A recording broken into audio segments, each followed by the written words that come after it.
IPL fans అందరికి నమస్కారం అయ్యా.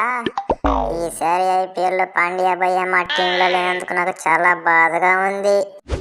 ఏమయ్యా గిల్, నోటిలో మాట కాదయ్యా, మనసులో ఏమనుకుంటున్నావో చెప్పు. మనసులో మాట అంటే పాండ్యా భయ్య వెళ్ళినందుకు గుజరాత్ టీం వాళ్ళు నాకు కెప్టెన్సీ ఇచ్చారు. అందువల్ల నాకు చాలా ఆనందంగా ఉంది. ఇప్పుడు నువ్వు పాయింట్కి వచ్చావు. అసలు కెప్టెన్సీ నాకు ఇస్తారనుకున్నా, కానీ నీకు ఇచ్చారు. అయితేనేం పర్వాలేదు. కానీ సర్లే కేన్ మామ, కెప్టెన్సీ ఎవరికి ఇస్తే ఏముంది, కానీ నాకు కూడా కెప్టెన్సీ అలవాటు అవుతుంది. గిల్, కెప్టెన్సీ అంటే మామూలు విషయం కాదు. ధోని, డూప్లెసిస్, హార్దిక్ పాండ్యా లాంటి గొప్ప గొప్ప కెప్టెన్లను ఎదుర్కోవాలి నువ్వు. పోయినసారి ఐపీఎల్లో మన టీంలో ఎక్కువ వికెట్లు తీసింది మనమే. అయినా కానీ పోయినసారి ఐపీఎల్లో ఫైనల్స్ ఓడిపోయాం. సర్లే కానీ షమ్మి బ్రో, నేను మాత్రం ఏం చేసేది? ఆ జడేజా గడి కాలు తగిలి 4 వెళ్ళిపోతే. మోహిత్ బ్రో, అయిపోయిన పెళ్ళికి దరివెందుకు ఇప్పుడు? షమ్మి బ్రో, నిన్నంటే ఫస్ట్ మ్యాచ్ నుంచి ఆడిపిస్తున్నారు కాబట్టి నువ్వు బుల్లెట్ ట్రైన్ మారి వేసి ఎక్కువ వికెట్లు తీసి పర్పుల్ గ్యాప్ తీస్తున్నావు ప్రతిసారి. సర్లే మోహిత్ బ్రో, ఎప్పుడు వచ్చామన్నది కాదు, బుల్లెట్ దిగిందా లేదా అనే డైలాగ్ నీకు ఇవ్వచ్చు. మధ్యలో వచ్చినా కానీ ఎక్కువ వికెట్లు తీసావు నువ్వు. ఇందులో నా క్రెడిట్ ఏం లేదయ్యా, అంతా రింకుదయ్యా. అవును, కానీ 5 బాల్కి 5 సిక్స్లు కొట్టి నిన్ను టీంలోకి లాక్కొచ్చాడు. పోయినసారి ఐపీఎల్ ఫైనల్స్లో దుమ్ము రేపాను నేను.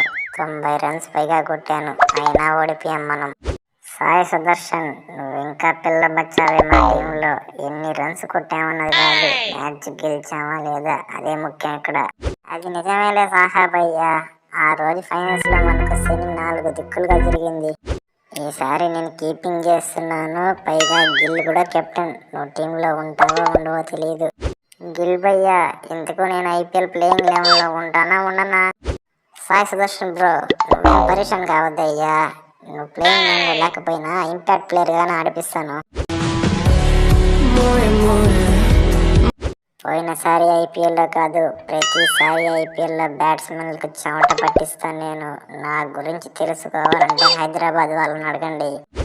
రషీద్ భయ్య, నేను కూడా స్పిన్ బాగానే వేస్తాను, నన్ను కూడా కొంచెం గుర్తుపెట్టుకో. నూర్, నిన్నెలా మర్చిపోతాను నేను? మన గుజరాత్ టీంలోకి తీసుకొచ్చింది నేనే కదా నిన్ను. రషీద్ భయ్య, ఈసారి నన్ను టీంలో వేసుకుంటారు కదా? నాకేం తెలుసు నూర్, నేను కెప్టెన్ అయితే వేసుకుంటా. కానీ వెళ్ళి గుజరాత్ రన్ చేసి అడగవచ్చు కదా భయ్యా కెప్టెన్సీ. ఏ మొహం పెట్టి అడగమంటావురా కెప్టెన్సీ? ఆ రింకు గాడు నా కెప్టెన్సీలో 5 బాల్కి 5 సిక్స్లు కొట్టి సచ్చాడు.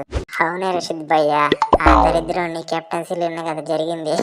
పోయినసారి నా బ్యాటింగ్తో కమ్బ్యాక్ చేసి మరికొన్ని మ్యాచ్లు ఫినిషింగ్ కూడా చేశాను నేను. విజయ్ శంకర్, గుర్తుపెట్టుకో, నేను కూడా కొన్ని మ్యాచ్లు బాగానే ఫినిష్ చేశాను. మిల్లర్ ద కిల్లర్ భయ్యా, ఇంతకు మన వాళ్ళు అక్కడ సౌత్ ఆఫ్రికాలో బాగానే ఉన్నారు కదా. ఇంతకు నువ్వు ఎప్పుడు వస్తున్నావు ఇండియాకి? మన వాళ్ళు బాగానే ఉన్నారు, కానీ ఇండియాకి ఎప్పుడు వస్తామో, ఎప్పుడు ఐపీఎల్ ఆడతామో చాలా ఆత్రంగా ఉంది నాకు. మిల్లర్ భయ్యా, మనం ఐపీఎల్ ఫైనల్స్ ఓడిపోయినా కానీ ప్రేక్షకుల హృదయాలు గెలుచుకున్నాం మనం.